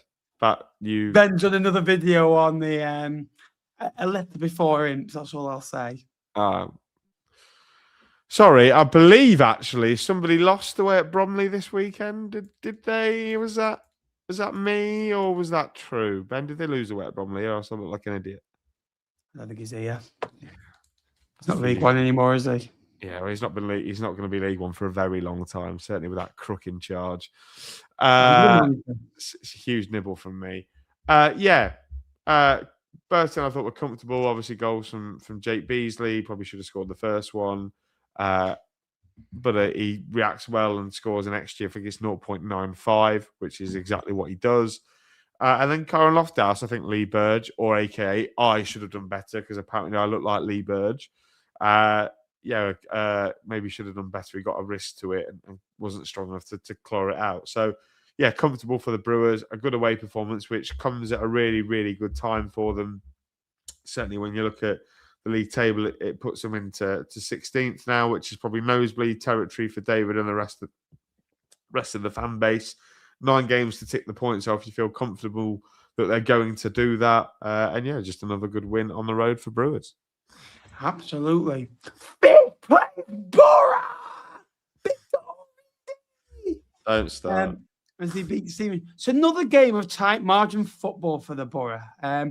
13th win by a 1-goal margin and the 16th in total. So, Stevenage, you know what they're going to do? They're going to keep the game competitive. They're going to keep it 0-0 and they'll try and win 1-0 or win by a goal. And if they can see, they'll try and drag themselves back in it and snatch a point. It's not great watching, but ultimately it's effective and it's what they want to try and do. It's the 6th time I think they've won 1-0 now this year as well. They reached 57 points, which is a great achievement. More than last season with 10 games to play for. 30 more points up for grabs. I think we're going to need 72 to get in. So they're going to have to average 1.5 points a game, which this Borough side can go and do. They've got an average 1.6 over the last 10. But ultimately, they probably played a lot of favourable fixtures. They played Leyton, Orient, they lost. Played Port Vale. They played Wimbledon. They played game that you'd probably want to play, certainly in the home games. If Stevenage are going to get into the playoffs, it's going to have to be a really good run because they play sides in and around them. The next 2 is Plymouth and Reading. Then they go to April where they go away at Rotherham, which is a tough game. Blackpool are fighting for their lives. Bradford, they play Lincoln where could be done. Barnsley, at home, they could still be with an outside chance. Doubt it. Doncaster, I think, could be safe by then, and then the end of the season with Wigan. So I think there's games there where they can pick up the points, but ultimately we're saying they're tough games. If you want to get into the playoffs, they're the bare minimum that you've got to win anyway. So I think they've done very well to get back into this situation. Vale deserves humongous credit. Another fine margin game of football, another penalty. They're loving them at the minute. As Big Gorry, I think, goes up to 13 for the season, and he's partnering Matt Phillips up really well. I think them as a partnership are working really well together. Yeah, they are. I think it's no surprise that when you add decent League One centre forward alongside Jamie Reid, he's going to perform better. And ultimately, we're talking about Stevenage winning another game of tight football, like you mentioned, courtesy of a penalty. It's not pretty, it's not beautiful, but in the last 6, they're 3rd in the league. I think they've won. Thanks, mate. Appreciate that. They've won 4. And lost 2 of the last 6, which would put them in 3rd place in League One over that same run. I won't tell you who's top of the league because that'd be boring by now, wouldn't it? A much better performance from Stevenage. Lots of positives. Obviously, Phoenix Patterson back in the team and doing what he does best. I think the only slight concern from a Stevenage point of view, Ben, would be Dan Phillips. I think obviously no Dan Phillips in the team. Wasn't even in the matchday squad, which is a concern because some people put them in his fantasy EFL team this week thinking he was going to score a load of points, but he didn't get any. A real shame. But yeah, Matt Phillips, he's added a buzz, he's added a bit of spark. Same with Dan Kemp behind. It just looks, that back 3 has been ever reliable all season. Well, the back 4, including the goalkeeper. So yeah, love a good win for Stevenage. Puts them up to 5th. They've still got those games in hand, haven't they? if they win the game in hand on Bradford, they only go 4 points behind them, 5 points behind Bradford. So yeah, it's been a good season for Stevenage, hasn't it? But I do still feel, Ben, that being on 5th on 57 points after 36 games is an incredibly low total to be 5th in any league. By this point of the season, I think it is quite low. But fair play to Stevenage. They're taking their opportunity of a competitive league, and here they are and are making a good fist of it. They average every chance of getting in that top 6. Yeah, you look at Salford, they're 64, Hull 63 in their leagues. And obviously you're looking Championship, you don't look down on down below anymore, do you? because two is too low for you. But Fair, no, mate. I I agree. shouldn't I be think commenting on any other League One team if that's the case, do I? Because we're that far. exactly. Anyway, but I think that they've. I think that fifth team in Stevenage is I think it's just been very inconsistent, and that's why you look at it. The team at the bottom have got more points than teams in other leagues. Like teams in League Two have only got like 30 points, whereas at least Northampton are 35 points. Do you know what I mean? Port Vale are struggling, but Port Vale would be joint bottom or bottom by a point. You know what I mean? So, Reedy scored 5 of the last 10, so I need more from other players to step in. But if they're going to get in, it's going to take a mental effort. And even if they get 70 points, they've had a good season. But I think this is their chance to get into the playoffs. And ultimately, 2 years ago, the last 10 games where they faded, it didn't help that he went to Rotherham, Steve Evans, and then left there and obviously didn't do very well there. We will move on, but again, big win for them. Wimbledon maybe just ran out of gas a little bit. A couple of good results these last 6 days. They really had to go for it. Scored 5 goals, pretty much got safe. Just hopefully their heads don't go now and they just get to 60 points. Because Northampton did that in their first season in the division, so no reason why this Wimbledon side can't. Reading 2, Plymouth 2. Tale of two cities. That's a book, isn't it? Tale of 2 football clubs that want to get into the playoffs, but maybe just found a bit of inconsistency. Maybe started a bit poorly, more so Plymouth than Reading. Reading had a managerial change in that. Maybe moved them in an upwards trajectory under Liam Richardson. But again, Reading conceding goal after goal. They're 49 goals conceded now, and they've been very leaky, certainly under Liam Richardson. Plymouth had 18 shots yesterday. Reading had 14, 8 at the Whom on target. It was a battling point. It almost felt like both sides wanted to obviously go and win it, and they needed to win it. And if one of them won it, they would have been just on the cuffs of the playoffs. But ultimately, it's just about moments, and it just feels like Reading and Plymouth are just keeping in touch, and they're just doing enough to stay in touch. They just now need to take the leap of faith and go and gamble and make sure they're in that top 6. That's what it could come down to. Yeah, it felt to me like a game where they were a little bit afraid to lose these games, and therefore I don't think they both really went for it as much as maybe we have seen them both go for it in recent weeks. Obviously, Plymouth coming from behind twice, they'll maybe feel a little bit happier with the point, especially being away from home as well. Whereas Reading probably go, well, we got ourselves in front twice. We were at home. It's disappointing that we've not won the game. But yeah, I completely agree with you. These are 2 teams on the outskirts of the playoffs at this particular minute in time. A draw probably does them no good. They need to start winning games now if they want to finish in the top 6 and really push and make those 4 teams in the playoffs sweat a little bit. But I think, as equally as important as it is to win these games, but I think if you don't lose ground to the teams around you, I think that's equally as good. If for example, if Plymouth had won that game yesterday, 2 points further on, they'd be level on points with Reading. For Plymouth, it's important not to let Reading go and get 5 points clear of them. So it was a good game, a game for 2 teams that wanted to have a go and play some good football. I think the goals will show you that. Some good finishes in there. But yeah, these teams are going to have to put a really good run together now between now and the end of the season if they are going to finish in that top 6. We've got 93 of you in. If you could subscribe, let's get us as close to 19,000 subscribers as we can. We're well over 300 away, but if we try and tweet it by the end of the season. And also, we've got 81 likes on the stream. If we can go for 100, 19 more thumbs up, that'd be great, as we've got 3 games to come here, but we'll wrap through them very quickly, believe me. Rotherham 2, Bolton 2, but I don't think Bolton have won at this stage since 1966. So a long, long time ago. I'm not going to make the joke, don't worry.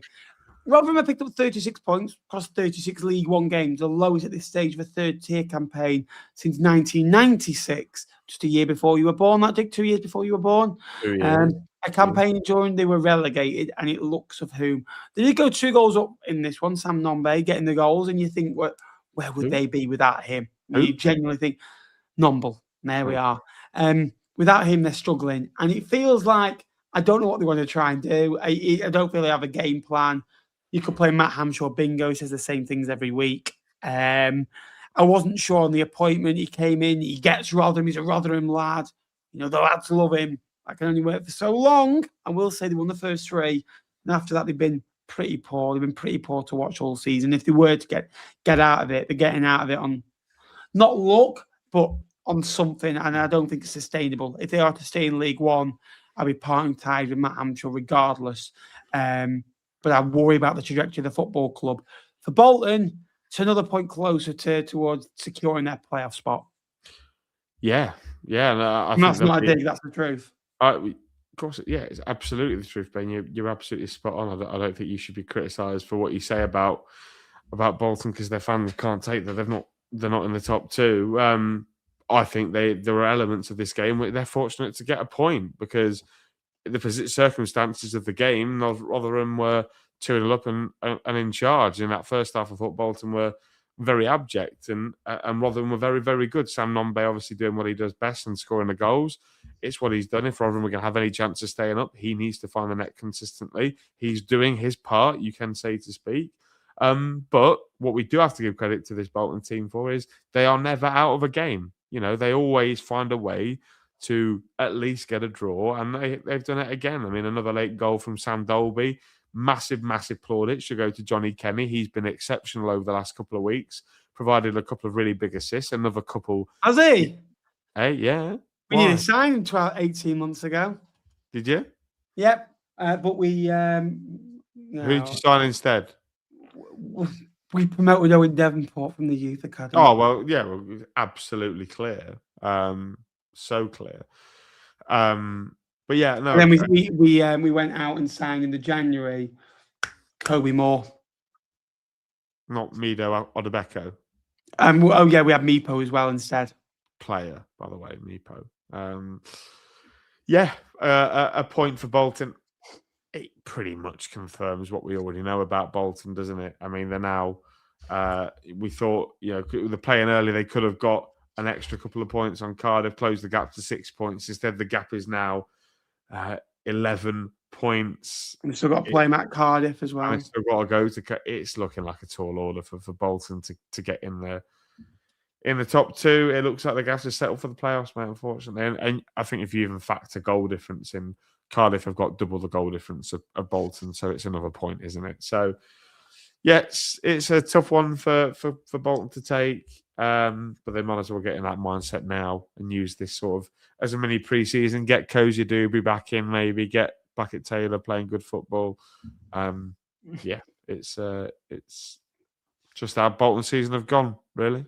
The 12 unbeaten. They're on a good run. They're finding ways not to lose games of football. They often find themselves not to win games of football or drop points, but ultimately they're in a good way. And even if they won, the games that they haven't, say if they won all 5 games, they'd only be level with Lincoln.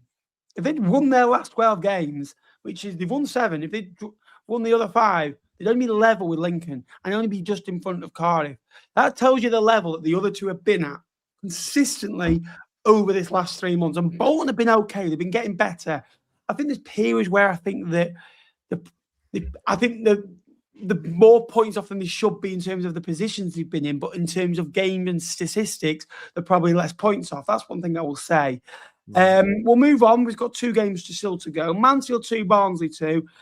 Barnsley are finding ways not to try and make a playoff push, aren't they? The fans keep telling me they can go and get it. David McGoldrick, since netting against Blackpool, including with that, has got 12 goal contributions. 12 goals and 2 assists in 13 games. The man doesn't stop. Didsey never stops running. Obviously, no Cleary, in the starting line yesterday. He's knackered. He's played a lot of games. But when you've got players like Banks that can come in that wasn't good enough for Blackpool, that went well.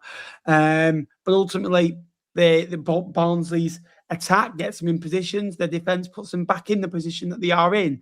Kept 2 clean sheets all season. I don't think they kept one for 16 games now since that 5-0 demolishing over Luton. What was that? That was September, October time.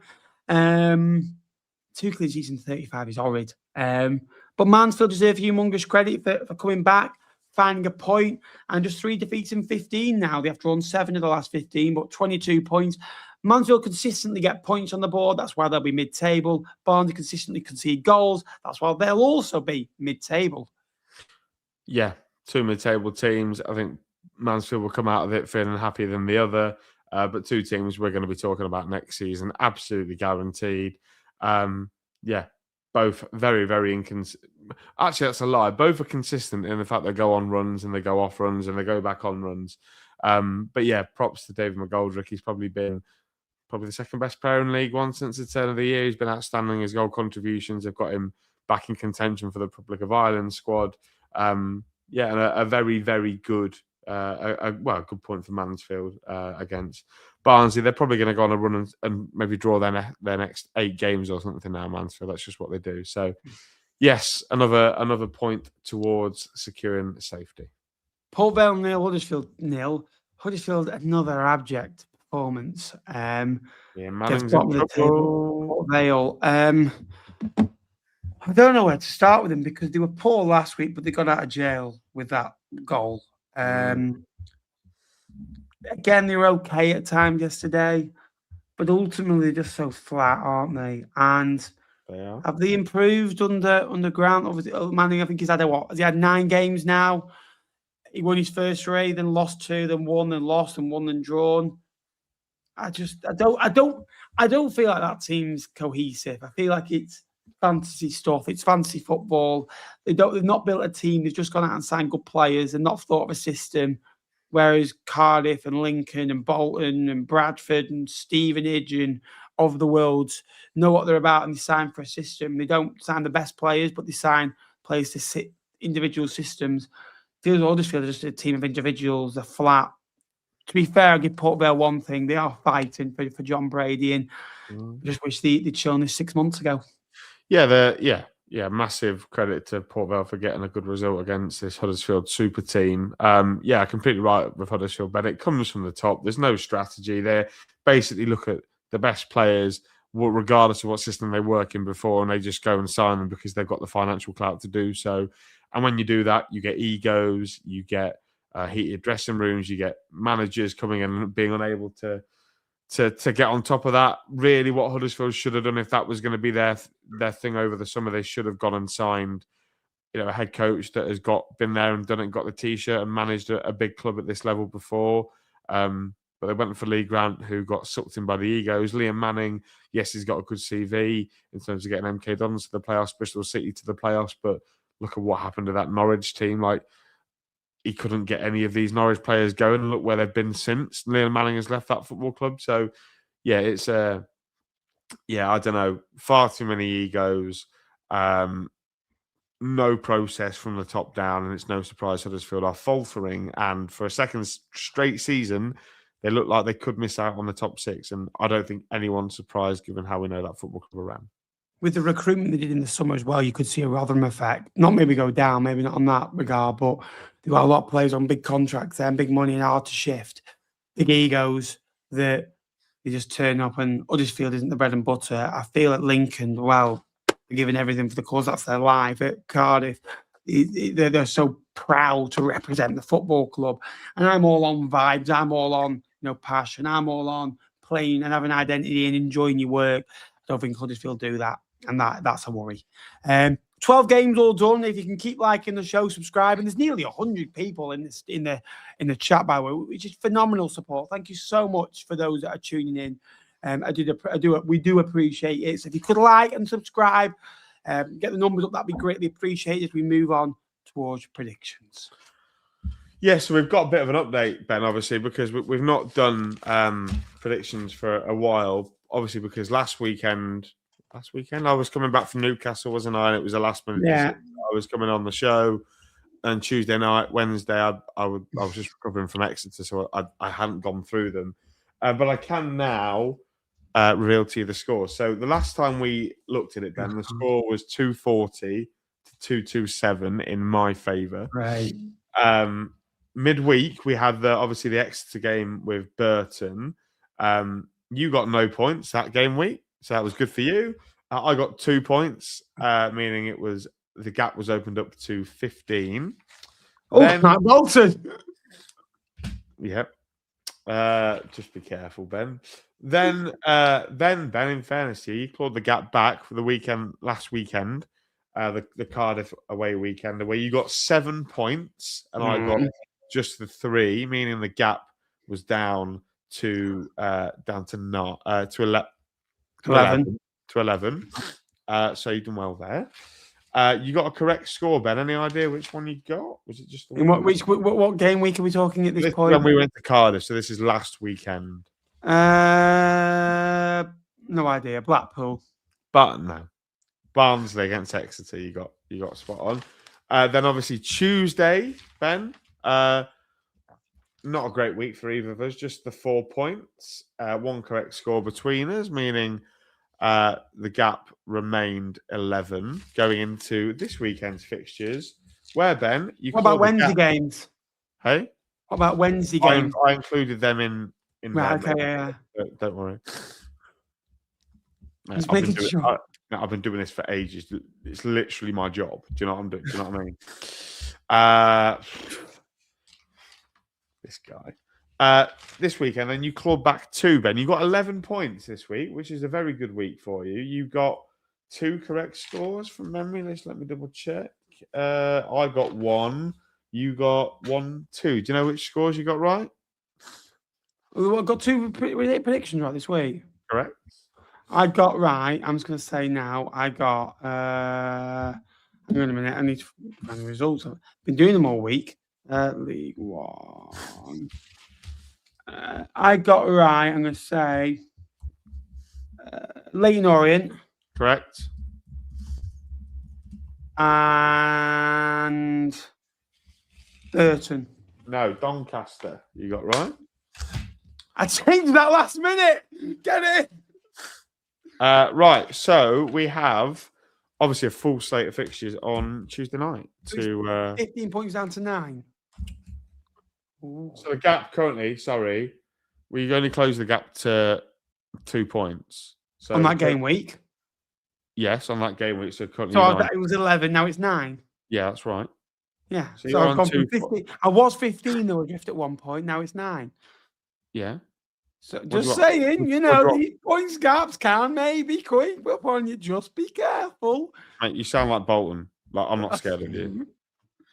You know something? I'd say back to them, I went, when you reach 80 points, which won't be before 46 games, come back to me.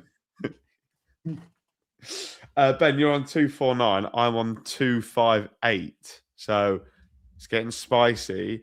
You obviously the loser of the predictions has to do a karaoke song with no music as well because we don't want to get copyright claims. So valid. Anyway, Ben, obviously full slate of fixtures on Tuesday night, as you would say. So I'm going to start with you, and we're going to go for Stockport County against the Cobblers, Northampton. 2-0 County. So typical. What am I going to go for? I'm going to go for Stockport 1, Northampton 0. Plymouth Argyle against Stevenage. I'm going Plymouth Argyle 2, Stevenage Borough 1. Yeah, Plymouth 3, Stevenage 1. Ben, Peterborough against Rotherham United. 2-0 Peterborough. Matt Hamshaw sacked. You think? Yeah. Or you go 2-1 or 2-0? 2-0. Yeah. Post 3, Northampton 0, I think. Rotherham. Yeah, Northampton. Yeah, this guy's got Northampton in the brain. If I did that for Blackpool, you can't get Blackpool. Is there a way I can kick this out of the stream? Is there a way that I can get the power to do that? I just what kick me out? Yeah. This guy. Luton versus Exeter. I'm going Luton 2. No, Luton 1, Exeter 0. Luton 1, Exeter 0. I'm going to go Luton 2, Exeter 0. And just be careful, Jack. I've got information on you, my mate, that all could be revealed. What info is that? November, Remembrance Sunday, proud day. You wear something that wears on me. Yeah. I don't think it's information. It's nothing that I'm ashamed of at all. It's actually, if anything, it's just ashamed of. It's quite a good thing actually. What is it, Jake? Hey, well, everyone knows. Everyone knows what you're talking. Everyone knows the flower in which you are referring to. Yeah. So yeah, I'll keep my mouth quiet. Huddersfield against Lincoln. Ben, is you first? Huddersfield 2, Lincoln 1. You got that twitch again? You got that twitch? Yeah. Yeah. Huddersfield 1, Lincoln 2. I'm going to reverse you. I think we go there and win. I have a Marston's chicken. I can't. Oh, I wish I was having a Marston's. Instead, I'd be going to Grimsby for some fish and chips. If you go to Where do I go to eat? Steels Steels. fish and chips. Yeah, good. Unbelievable. Right. Cardiff against Wycombe. Cardiff 2, Wycombe Wanderers 1. Cardiff 2, Wycombe 0. Ben, Burton against Reading. Burton 2, Reading 1. Burton always beat Reading 3-2 at home. I'm going to go Burton 3, Reading 2. Why not? Goals galore. Bradford against Mansfield. I'm going to go Bradford City 2, Mansfield Town 1. Yeah, Bradford 2, Mansfield 0. Some good explanations coming from us, Ben, here, aren't there? You've had an hour and 45 of my attention span. It's going. Bolton versus Doncaster Rovers. Bolton against Doncaster. Yeah. Doncaster will be 1-0 up in the 98th minute and Bolton will win 2-1. I was literally about to say the same thing. Oh, and by the way, when I predicted Lincoln against Exeter on the Saturday show last week, the Sunday night show, I said we were going to win 1-0 from a set piece, which we did. So I feel like there should be some extra points being awarded out for that, by the way. You know, as the adjudicator, I'm sure the people can let me know. It's your channel, Ben. You get to decide the rules. I'm going. He doesn't fit my agenda. Yeah, of course. I'm going to go Bolton. I think they'll be comfortable. Bolton 2, Doncaster Rovers 0. Blackpool against Port Vale. 5-1. This ended last time out, if memory serves me correctly. I'm going to go Bolton Wanderers. Blackpool 1, Port Vale 0. Blackpool 2, Port Vale 1. The back. What a surprise. Ben goes for a win. Ben, AFC Wimbledon against Leyton Orient. I know what I'm going for. Let's carry on. AFC Wimbledon 1, Leyton Orient 2. AFC, what did Parmix go for? AFC Wimbledon 3, Leyton Orient 0. What did Parmix predict? 3-0 Huddersfield. Plonker. Right. Barnsley against Wigan. I'm going to go Barnsley 2, Wigan 1. Now, this is the big derby, this. You know, you've got red all over it from Barnsley, and then you've got Barry Worthington from Wigan. I'm going to go. I remember this a couple of years ago. Was it 1-0 and Johnny Smith scored a screamer just after Crispin's into the top corner? I'm going to go Barnsley 1, Wigan 1. Just so you know, we've now gone through this entire notebook. I have to now go and buy a new notebook to do our predictions on. Oh, don't worry, Matt. I'll reimburse you at the weekend. Don't worry. No, I'm not bothered about that. Not worried about that, mate. Those dates are expected to pay for, aren't they? Cheers, mate. Fruit. Yeah. For all I know, Sue might have given her the link and she might be watching, so which would be funny, wouldn't it? Fruit. But, Fruit. Fruit? Yeah, dates is a fruit, isn't it? Yeah. Why? I don't know what date you're going on about. Why? Have you been on one? No. Exactly. Maybe. How was he? Yeah, she was good, thanks. Go on, carry on.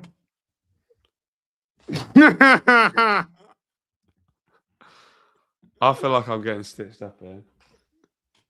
I'm getting stitched up. Why is it? I feel like I've got like 300 eyes on me. Predictions time. We've done predictions, mate. Move on. Do you want any questions? Let us know, please. Questions. Come on. Questions. Do you reckon Fleetwood will ever come back up? I hope so, for your sake. but I can't see it. Yeah, I can't at the minute, if I'm honest with you. I can't. If you got any final questions, get them in. All about League One, managers, life, get them in. This has gone well, hasn't it? It's just a bit awkward now. It's just quiet. I'm loving it. You're loving it. I'm glad. Question: how many? I tell you what, we were going through it. Pawdy, Mitchell, Taylor. The three now. Jack Diamond. Jack Diamond, another one. Shine Bright. Cornell's version was so clear. It was so good. What was it? It was Shine Bright Like a Diamond by Rihanna, but he sang it. Shine Bright Like a number one. Diamond. Hakeeb, number one. Hakeeb, yeah. Wow. Well, thank you very much for watching. We are going to end the show here. David asked you a question. Burton, I've been here forever. Yeah. With Gary Bell, you will still be their manager in 55 years' time, and you'll be fine. You'll be fine. And David will be 60. No, it'll be more than that. It'll be like 80 odd. He's about 55 now, isn't he? Yeah. He acts like it sometimes, bless him. I know. What's that? You know what'll happen? KFCs will close down before Burton Albion get out of League One. If the KFC closes down, they can't go. They'll start losing every week. What a meltdown. He'd have a meltdown if he couldn't go to a KFC, didn't he? Yeah. Well, anyway, thanks very much. Give us a Lincoln chant for the way out. 7 years in League One. What was James's? James is Jake excited for Tuesday? James, I'm very excited for Tuesday. You've had a bit of a bad week, so I'm more than happy to come and ruin it. Yeah, come and ruin your week even further. No, yeah, it'd be nice to see you. Nice to have a catch up. Yeah, nice to have a Marston's chicken. Hopefully. Yeah, looking forward to it, mate. Looking forward to seeing you. Just that car journey is going to be unbearable for you on the way back, just to let you know. Why is he coming with you? He's picking me up, so yeah. Brilliant. Does he live in Lincoln? No, he lives in Peterborough. Oh, lovely. His brother's a Posh fan and he's a Huddersfield fan. Oh, fine. Got the wrong string of ties there, didn't he? Anyway, right. Thank you very much for watching. Go and follow Jake on, on his podcast, here for the Lincoln podcast. Got an episode going out first thing in the morning, actually. So I know there's lots of Lincoln fans in here, so keep your eye out. Even the American investors are listening now, so you should be doing so too. So give her a listen, please. Absolutely. Thanks very much for watching. Up the Imps. You Imps! 7 years in League One. Oh, Ben, we've got to do it from the start, haven't we? Come on. Come on, then. You ready? We've conquered all of League One. We thought we're never going to stop. The lyrics are written down for you, Ben. It's not hard. From Wigan down to Plymouth. We've won the lot. We have won the lot. 7 years of League One. We thought it never ends. We are Lincoln City. And we're going up again. Ale, ale, ale. Come on! That's right, Parmex. Up the Imps. Lincoln. Welcome to your new Lincoln City podcast. And we're still outside the top. Lincoln. It's not about Lincoln. And we're still outside the top 3 Lincoln City podcasts. Yeah, honestly, there's some excellent League One podcasts. Yeah, Ben Knapman does one. Yeah. Up the Cards.